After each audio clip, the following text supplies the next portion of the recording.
shouted, "Try again," said her brother. "I can't," shouted Annika. Hello, my name's Clare, I'm Juliet Bell, and I write pitch books. Is there anyone here who can count to 10? 1, 2... This is my latest pitch book, this The Kite Princess, illustrated by Laura Kate Chapman and narrated by Imelda Storm. 7, 8, 9, 10. This is a story about a princess who doesn't like being a princess. She wants to escape. She feels very confined, wants to escape, and she has to find a really sneaky way of doing it under the noses of everyone around her.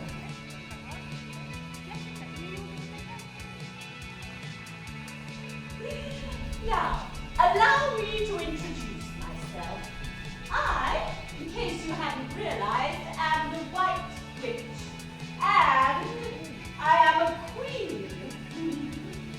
Lucy was standing in a snowy wood beyond the wardrobe, in the glow of a street lamp. All was quiet, apart from the hissing sound coming from them. I'm Lucy. I'm the servant, And I am the White Witch.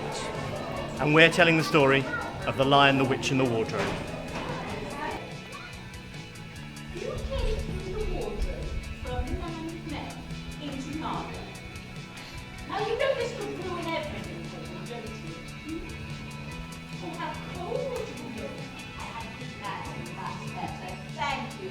So, humans, if you would like to take some photographs of myself. But when you finish, come back and do it.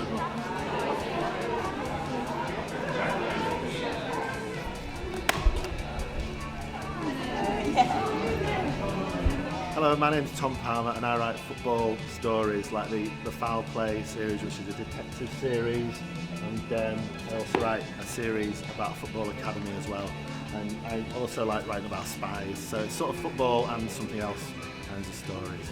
Mark's Decade at the top. Rooney, well done.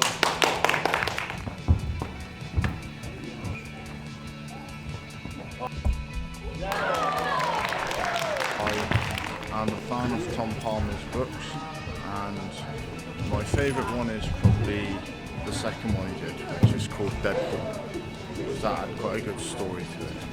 Artichoke Hearts was my first novel. I started writing when I was about 8 years old, and I put all of my writings in a drawer and I never took them out. I was an extremely shy girl at school and really never said a word, but I wrote and I expressed myself through writing. And Artichoke Hearts is written in diary form. As I was writing Jasmine Skies, I kept remembering this folding. And you've got to remember that even though I'm quite old, I am quite a new writer. You have to put in something of yourself, things that you feel passionate about. That's what goes into the chapters of the book. In a way, the folds of the sides are a little bit like the chapters of the book, aren't they? And so, things that you're passionate about. So for me, it's family and history and identity and inheritance, those things go into it. You see, as a writer, it's your dream that people would want to read your book more than once. Once you read it once, you really enjoy it, and obviously you'd want to read it again, but then when you read it again, sometimes you're more concentrated, and sometimes you find out stuff that you didn't really notice before. Viking Gold. It's an historical action adventure, so there's quite a lot about sort of warcraft and strategy and a bit about sailing technology and such like. And I was a little bit worried, I have to say, before the book was published, that people would take it seriously if they realised that it was written by a woman. If you were to quantifically like this into a real person, if, mind you, then apparently a vacuum would form around the blade, making it pretty much impossible to pull the sword back out. So what they did was they developed a groove, a fuller, running down the middle, sometimes called a blood line, and this would allow the blood to trickle out and disperse the vacuum and allow the person wielding the sword to continue being destructive.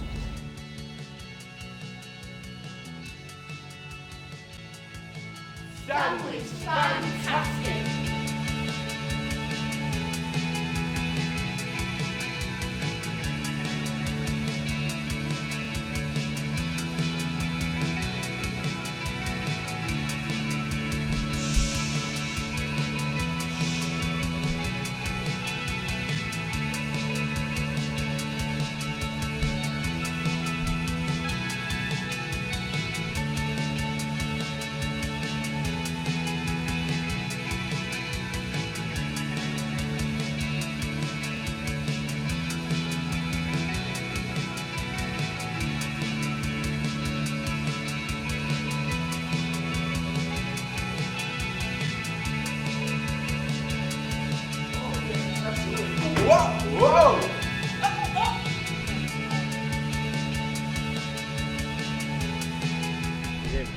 Hello, my name is Carrie and I'm one of the CBBS presenters, and I'm here with my lovely friend Alex, who I work with.